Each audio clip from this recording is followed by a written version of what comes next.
l'actualité a mis au grand jour la situation de jeunes étrangers présents depuis des années en France, arrivés soit mineurs isolés, soit avec leur famille, en cours d'études, d'apprentissage, accédant à l'emploi, souvent dans des secteurs en pénurie de main-d'œuvre et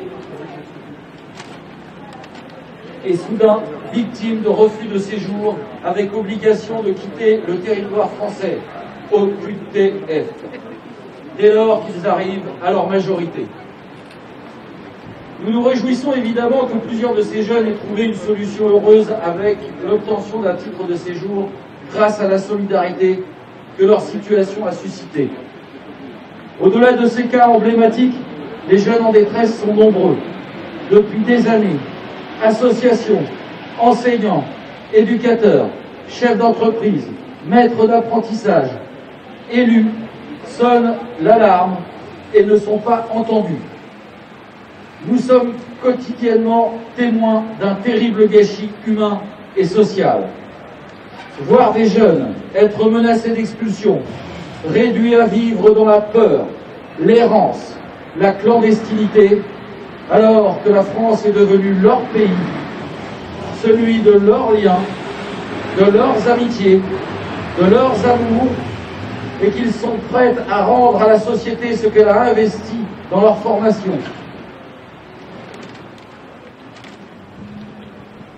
Pourtant, dès aujourd'hui, il y a des possibilités d'amélioration réelles et immédiates pour au mieux réduire l'arbitraire des préfectures. Il faut faire cesser la suspicion généralisée qui pèse sur de nombreux jeunes dont les actes d'état civil sont régulièrement contestés alors que leur identité a été confirmée par un juge ou par les services consulaires de leur pays. Il faut cesser d'exiger des documents impossibles à présenter pour obtenir un titre de séjour, comme des passeports guinéens par exemple, à plus forte raison lorsque la réglementation prévoit que leur présentation n'est pas obligatoire. Il faut en finir avec le blocage absurde des demandes de rendez-vous en préfecture qui, sous prétexte de dématérialisation, revient à fermer des voies de régularisation.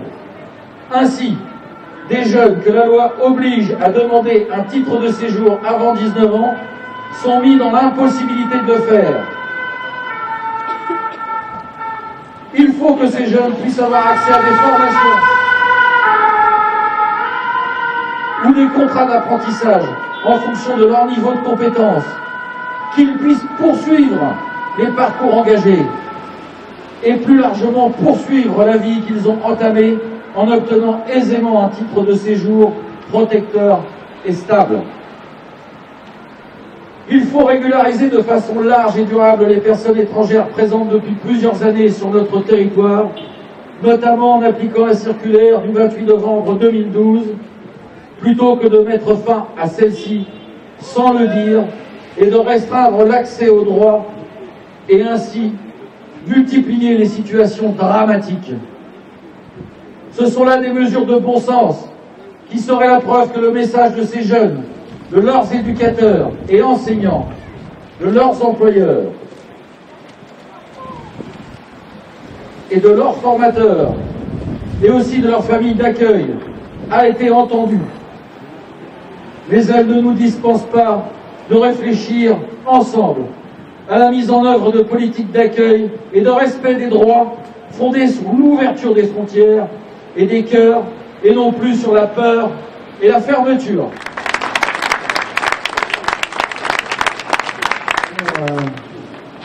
Pour dire, parce qu'on est venu ici pour une permanence d'un parlementaire, non?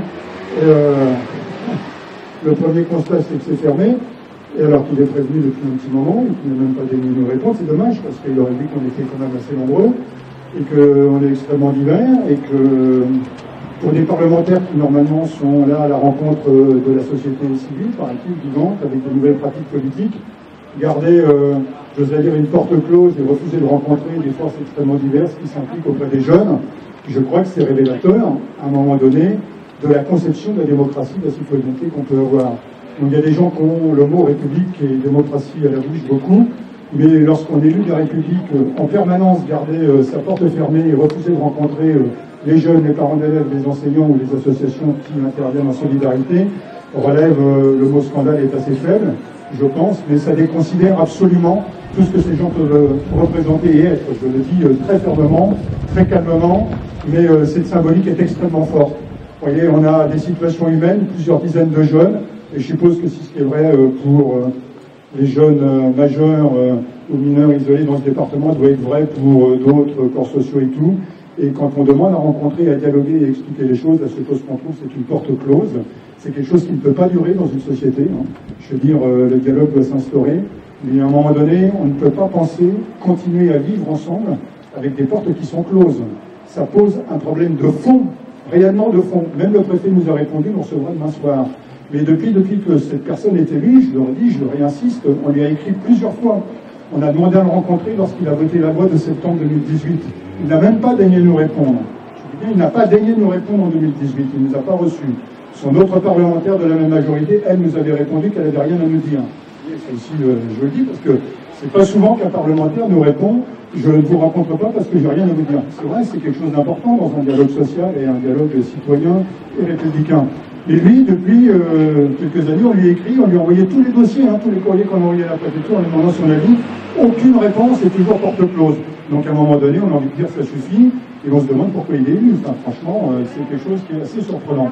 Je vais m'arrêter là sur lui, mais ça met légèrement en colère, il faut rester extrêmement calme, c'est vrai, mais il faut le faire savoir quand même. Il faut faire savoir que ces personnes sont élues, mais ne rencontrent pas les forces vives de la nation. Voilà, tout du moins celles qu'il ne doit pas nous respecter. Il doit penser qu'on est moins que rien. Voilà, je le dis de manière... Et tout ça pour y insister sur ce qu'on dira demain soir au préfet, on répétera, dans ce département, c'est quelques dizaines de jeunes et tout. Alors pour donner une illustration, avant de voir ce qui se passe dans le département, il y a quelques mois, il n'y a pas longtemps, il y a 2 mois exactement, il y a eu une grève de la faim à Besançon, vous avez remarqué, et puis le ministre du Travail est passé, ils ont dit, c'est un Guinéen, exactement comme ceux qu'on a ici, on va pouvoir discuter les détails, mais c'est à peu près la même situation, et comme la ministre du Travail passait, c'est un apprenti, ils ont demandé au consulat de regarder ses papiers, le consulat a dit, je considère que les papiers sont bons, c'est bon, on va le régulariser, d'accord, au bout de 3 semaines de la grève de la faim. Et il y a 2 jours, il y a un retraité, militant, bénévole depuis longtemps, de 74 ans, qui s'est mis en grève de la faim depuis 2 jours pour accompagner un jeune apprenti qu'il hébergeait chez lui et qui était en formation aussi. Ça a failli mal se terminer, le retraité a été hospitalisé, à la suite de quoi la préfecture, la préfète du coin, a demandé au consulat de Guinée de réexaminer les dossiers pour voir s'ils pouvaient débloquer. Et là, les papiers ont été légalisés, confirmés, et sur ce, on vient de délivrer un titre, je donne, provisoire aux jeunes. Voilà. Enseignant en lycée professionnel qui a eu maintes fois à accompagner dans leur scolarité des jeunes en situation d'être régularisés. Voilà ce qu'il dit, il ne veut pas être là aujourd'hui. Il s'adresse directement au préfet en disant voilà, l'aide de soutien aux jeunes majeurs étrangers. Madame, monsieur, par la présente, je sollicite la régularisation de tous les jeunes majeurs étrangers qui ont des papiers d'état civil légalisés et des passeports, car je constate avec tristesse les conditions d'extrême précarité dans laquelle ils se retrouvent passés leur majorité. Enseignant en CAP réalisation en chaudronnerie industrielle, j'ai régulièrement comme élèves des jeunes allophones. Ils sont dans l'immense majorité des cas très méritants et font preuve de la meilleure volonté possible pour mener à bien leur scolarité, et ce malgré des difficultés bien compréhensibles. Volontaires, fournissant de gros efforts et un travail très assidu, ils acquièrent petit à petit de solides compétences et sont en constante progression, notamment en pratique professionnelle dans des compétences telles que la soudure, ce qui pallie des lacunes dans d'autres domaines. De plus, leur comportement est toujours irréprochable. Vous avez bien entendu? Irréprochable. Et ça, on peut généraliser. Très respectueux des adultes de l'établissement ainsi que leurs camarades, et ce malgré qu'ils pâtissent parfois de la bêtise de certains élèves malveillants. Leur intégration se déroule dans d'excellentes conditions. Je pense que ces jeunes qui ont choisi de venir en France pour vivre et travailler mériteraient d'être régularisés. Je suis effectivement persuadée qu'ils seront de bons ouvriers en devenir.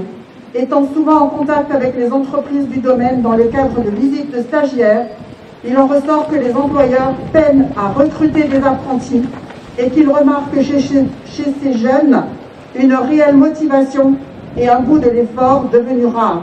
Bon nombre sont donc intéressés pour les recruter en apprentissage, mais sont bloqués d'un point de vue administratif.